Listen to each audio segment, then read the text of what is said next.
వాళ్ళకి ఇంకా రియాలిటీకి దూరంగా ఉన్నారు. అరే సొంత కార్యకర్తలనే కలవాడండి, వాళ్ళు నాకు లెక్చర్లు బిక్తెట్లారు.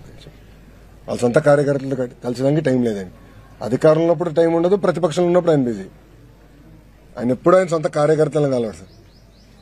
ఆయన సొంత నియోజకవర్గం వెళ్తేనే సరే కలవాడు ఆయన. ఇంకా ఆయన మాట్లాడడానికి ఏముంది? ఎక్కడ చేశాడండి? ఎన్నిసార్లు చేశాడండి? మళ్ళా అది మొదలు పెట్టారని మీరు ఎట్లా అట్లా ఇస్తారు బ్లాంకెట్ స్టేట్మెంట్? ఎన్ని రోజులు చేశాడు? ఓపిక ఎక్కడుంది ఆయన కూర్చుని అందరూ కనుక్కొని సమస్యలు పరిష్కరించడానికి? నిజంగానే అంత ఓపిక ఉంటే ఎందుకు ఇక్కడ మంగళగిరి నియోజకవర్గంలో ఆయన సమస్య పరిష్కరించలా? 5 సంవత్సరాలు ముఖ్యమంత్రిగా ఉన్నారు కదా, ఎందుకు చేయలేదు ఆయన? ఆయన ఇంటి కోసం పేదలు తీశాడు. ఆ రోడ్ విస్తరణ పెద్ద రోడ్ వేసుకున్నాక పేదల్లో ఇల్లు అంతా కొట్టేశాడు కదా, నైట్ కొట్టేశాడు. మళ్ళా అలాంటి ప్రభుత్వం మాది కాదు. ప్రజాప్రభుత్వం, పేదలకు అండగా నిలబడే ప్రభుత్వం ఎన్డీఏ ప్రభుత్వం. ప్రవీణ్ మరణానికి సంబంధించి కుటుంబ సభ్యులు ప్రభుత్వ విచారణ మీద నమ్మకం వ్యక్తం చేస్తున్నా కొందరు రాజకీయ ముసుగులో దీన్ని ఒక వివాదం చేద్దామని చూస్తారు. దీన్ని ఎలా కంట్రోల్ చేస్తారు? నేను గతంలో కూడా చెప్పాను, మాతో ధీటుగా పోటీ పడలేక కుల మత ప్రాంత విభేదాలు రెచ్చగొట్టి రాజకీయ లబ్ధి పొందాలనేది వైకాపా లక్ష్యం. దాంట్లో మీకు ఎలాంటి సందేహం అవసరం లేదు. పాస్టర్ ప్రవీణ్దే కాదు, ముందు కూడా ఇలాంటి అనేక డ్రామాలు వాళ్ళు చేస్తారు. ప్రజలందరూ అప్రమత్తంగా ఉండాలి. అనేక డ్రామాలు చేస్తారు. ఇప్పుడు ప్రభుత్వం ప్రతి ఇష్యూని సీరియస్ గా తీసుకుంటుంది, దర్యాప్తు చేస్తుంది. ఒకవేళ ఎవరైనా తప్పు చేస్తే వాళ్ళు వదిలిపెట్టే ప్రసక్తి ఉండదు ఈ ప్రభుత్వంలో. ఎవరైనా ఉన్నాయి, టీడీపీ వాళ్ళు అవ్వచ్చు, వైకాపా వాళ్ళు అవ్వచ్చు, జనసేన వాళ్ళు అవ్వచ్చు, బీజేపీ వాళ్ళు అవ్వచ్చు, ఎవరిని అవ్వచ్చు. ఎవరిని వదిలిపెట్టదు. తప్పు చేస్తున్న మటుకు ఎవరిని వదిలిపెట్టదు ఈ ప్రభుత్వం. అది చాలా క్లారిటీగా లా అండ్ ఆర్డర్ విషయంలో గౌరవ ముఖ్యమంత్రి గారు చాలా క్లియర్ గా ఉంది.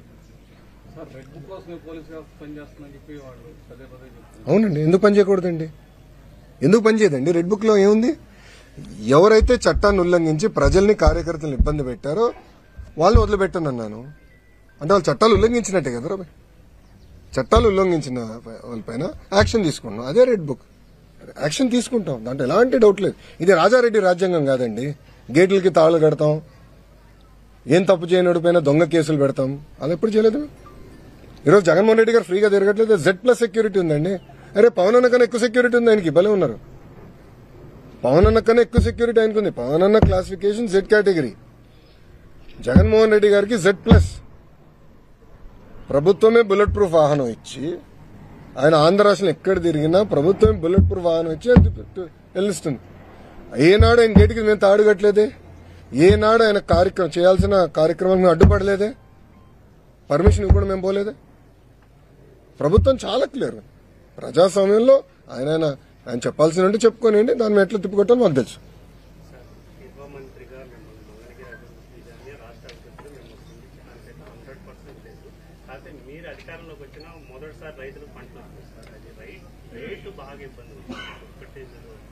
అన్న ఇప్పుడు మీరు చూస్తే వరి తీసుకుంటే, వరి విషయంకి వస్తే, ఒక్క నిమిషం నేను పూర్తి చేయను.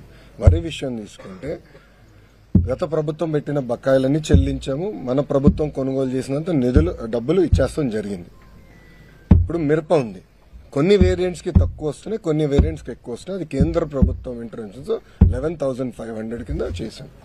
పసుపు నేను మానిటర్ చేస్తున్నాను. నేను పర్సనల్ గా పసుపుని నేను మానిటర్ చేస్తున్నాను. ఈ 2-3 రోజులు ఆర్టికల్స్ కూడా నేను చూశాను. అది నేను మొత్తం మానిటర్ చేస్తున్నామా. దానికి ఒక కమిటీ వేశారు. అంటే మనోహర్ గారు, అచ్చెన్నాయుడు అన్న వీళ్ళందరూ కూర్చుని వాళ్ళు కోఆర్డినేట్ చేస్తున్నారు. ఇది ప్రతి కేబినెట్ మీటింగ్ లో కూడా మేము డిస్కస్ చేస్తున్నాం. రైతులు నష్టపోకుండా చూసుకునే బాధ్యత ఎన్డీఏ ప్రభుత్వం తీసుకుంటుంది.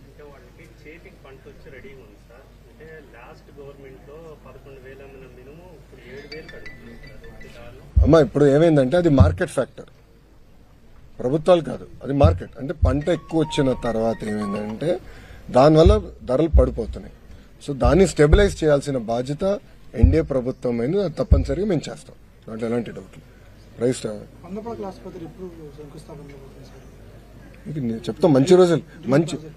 మంచి రోజులు చూసుకుని చేయాలి కదండి. సో ఒక్కొక్కటి చేసుకుంటూ వెళ్తున్నాం. త్వరలో దానికి శంకుస్థాపన వేస్తాం.